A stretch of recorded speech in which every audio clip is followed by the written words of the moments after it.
Hey everybody, this is Mickey Papillon with thecellphonejunkie.com, and today we're taking a look at the Blackberry Style 9670. This is the latest device from RIM to run on the Sprint network, and it's got a clamshell form factor, so you flip it open and it reveals a full QWERTY keyboard. Also, this is the first on the Sprint network from RIM to run on the EVDO Rev A network. Alright, so let's take a look and see what we've got in the box.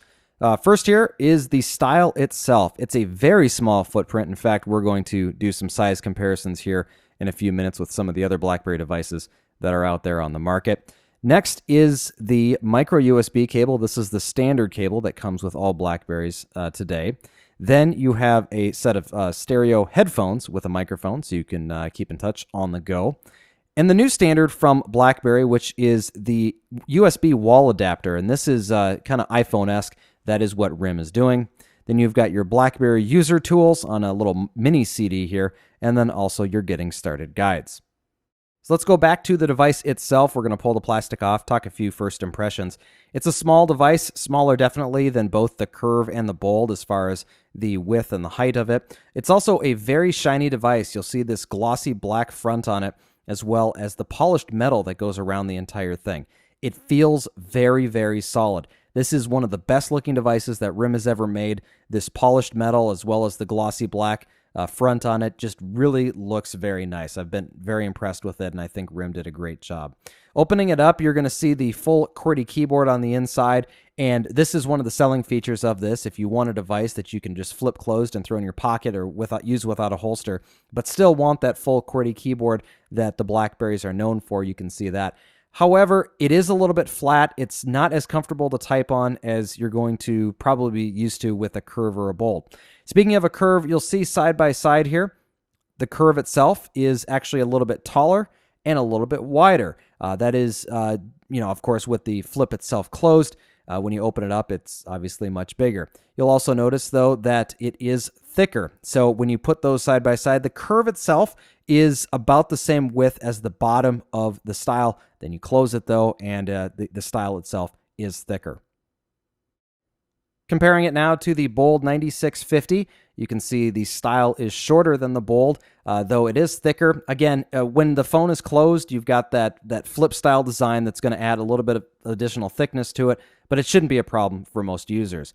Looking at the keyboard side by side, I honestly think that the flatness of the keys could be an issue for those that are coming from other devices. If you look at the Bold's keyboard specifically, you're going to see that the keys themselves are raised up a little bit, whereas the Style is totally flat. I mean, you can't see any of the keys when you look at it on a side profile.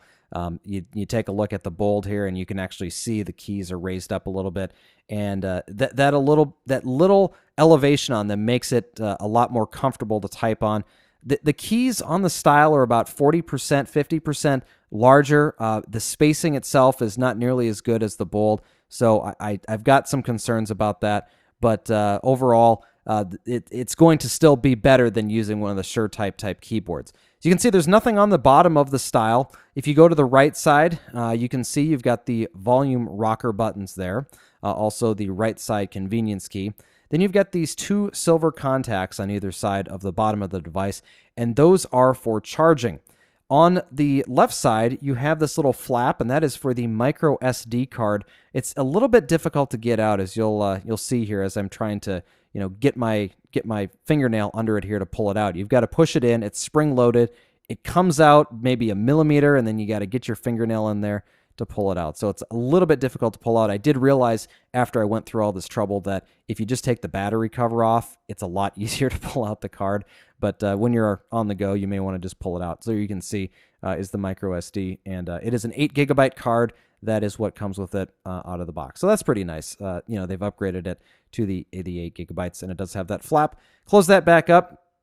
Then we have the micro USB port and the 3.5mm headphone jack.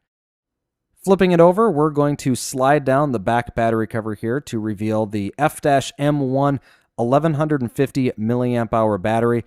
Pull this out here, and you'll see the full metal chassis, as well as the blue icon up there on the top. That is for the micro SD card. Like I said, just pull the battery cover off, and it'll give you a lot better access to it. Also, a 5.0 megapixel camera with LED flash. One of the first things I noticed when using the flip was that when you open it up, it snaps right open and gives you about a 15-degree viewing angle. That's pretty nice for reading emails. But then you can pull it down and it gives you a much flatter form factor, which is actually pretty nice for talking on the phone. So you can, depending on how you want to do it, there's a little bit of resistance there, but it's a very solid feeling design. It snaps open and closed just like it should. This is how a flip style device should feel. It's very, very comfortable to hold when you're making phone calls and talking on it. And just overall, it is a phone caller's dream phone. I want to talk for a minute about this keyboard. I mentioned that it was very flat and that the keys were larger than those of the Bold. The spacing is also very difficult to get a hang of. The definition is just not there with the keys, and so they're very hard to type on. So we'll type out the traditional. The quick brown fox jumped over the lazy dog.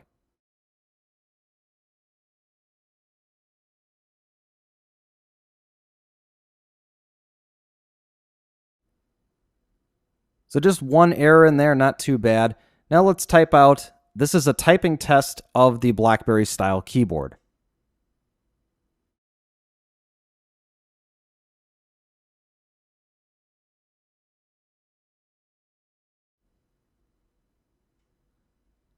And you can see not the most accurate sentence that I've typed out here. Now I'll very slowly type out errors because obviously we've got some errors that are coming in here on this one. Now let's compare that to what it looks like if I type out those same two sentences on the BlackBerry Bold. The first one here, the quick brown fox jumped over the lazy dog.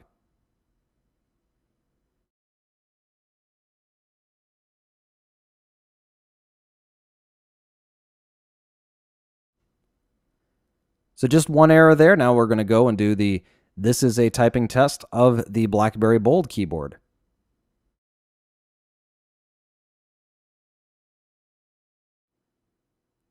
So about the same speed, and as you can see, fewer errors when using the Bold. So maybe a little bit of a learning curve, but overall, I'm more comfortable with the Bold. Jumping into the software on the device, the Style is the second device to run the new BlackBerry 6 operating system. The first, of course, was the Torch. There is no touchscreen on the device, so you have to use that optical navigation trackpad to go back and forth and to select and move through your menus. It's not that big of a problem. I've been using it on the BlackBerry Bold 9650 for the past few months, and I've been very, very comfortable with it. The Style is much more snappy than the Bold with OS 6, and so I think that it's definitely customized more for it. It's got that 512 megahertz processor, so it just flies through these menus. As you can see, you've got all of your media applications. You've got some downloads here if you download. You've got the frequent applications that you're using, and then everything in the all category. If you go up to the top and click on the top header bar, you can manage your connections. You can set your alarm. You can also go into your mobile network options, as well as setting up the Wi-Fi network, checking your service status, and going into options. Now, the options menu has changed, as you'll see, from the BlackBerry OS 5. It's not a big deal as far as the different functionality. Things are just grouped differently. It's be a little bit of a learning curve if you're not used to it. But overall, I think the general layout of it and having it at your fingertips right there is great. You've got the selecting a profile option here on the left side, which is pretty nice. You can go in here and you can change your sounds and alerts. You can also manage your profiles from here as well, and change to whatever you want to do. There's the notifications bar. This is very nice as it pulls down and shows you the different messages that you have that are waiting for you. It also has your calendar appointments and also any applications that are waiting to be updated. You can also go over to the right and hit the search bar and actually type in a search, or you can, if you have universal search on, just start typing from the screen. I'm going to type in CALC, and you'll see immediately it pulls up all the results, including the calculator. So I can just click on that and be right to the calculator to do my computation. Little trick here for those that aren't familiar. If you want to see the status of your device, you hit the Alt key, the Shift key, and then the H key, and it brings you to this Help Me menu. That'll show you your application version, like, for example, BlackBerry OS 6.0.0.248.